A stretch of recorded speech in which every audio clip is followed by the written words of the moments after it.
If you guys have been around the channel for a while now, you'd know that I've been tracking Dauntless and its progress since well before it came out. Even on a channel pretty much devoted to MMORPGs, Dauntless kind of cut through that. Even with my aversion to testing phase buy-ins and wipes and the stuff that comes with that, I've been here sharing when I could. With a blog post yesterday, Dauntless announces its next real chapter, bigger than any content patch, the move from closed beta to open beta. Open beta in a game as a service, as it were, especially in that generally that means that there's going to be no more wipes, is essentially its release date.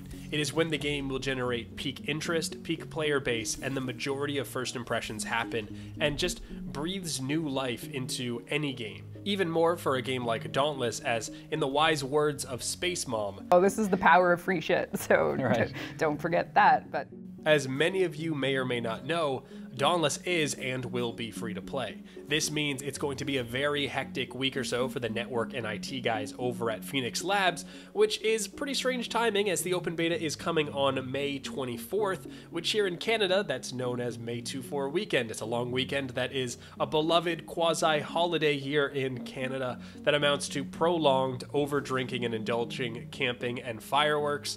Think of it kind of like a weekend-long version of July 4th for you Yanks. This transition for current players, of which there are over 100,000 of you, will come with wipes, plural. The first will happen on May 2nd, which will bring with it a major update and content patch to the game, once again iterating on the progression structure found in the game. I'll be sure to cover the changes on the channel, as I know that probably a lot of you won't want to return to the game on May 2nd only to have it wiped again on May 22nd in preparation for the open beta.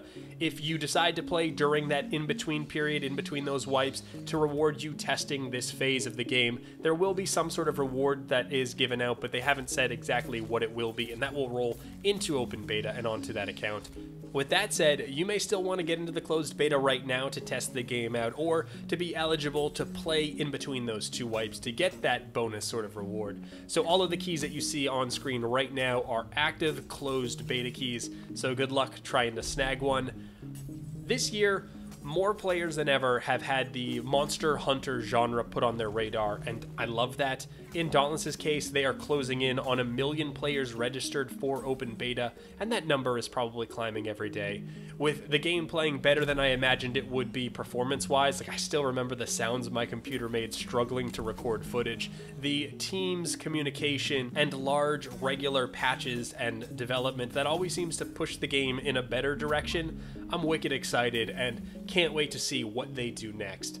I want to sort of end this video with a cool little shout out to some passionate fans who must have made the day of the team over at Phoenix Lab with a cool cosplay of a trio of Slayers, as they've been immortalized in the halls of Ramsgate for it. Creating something and getting people to care enough about it to take it to that level is just a really good sign that I'm sure is not wasted on the Dauntless team, who I want to wish good luck to in this coming month and ask, when is that laser boomerang going to be released?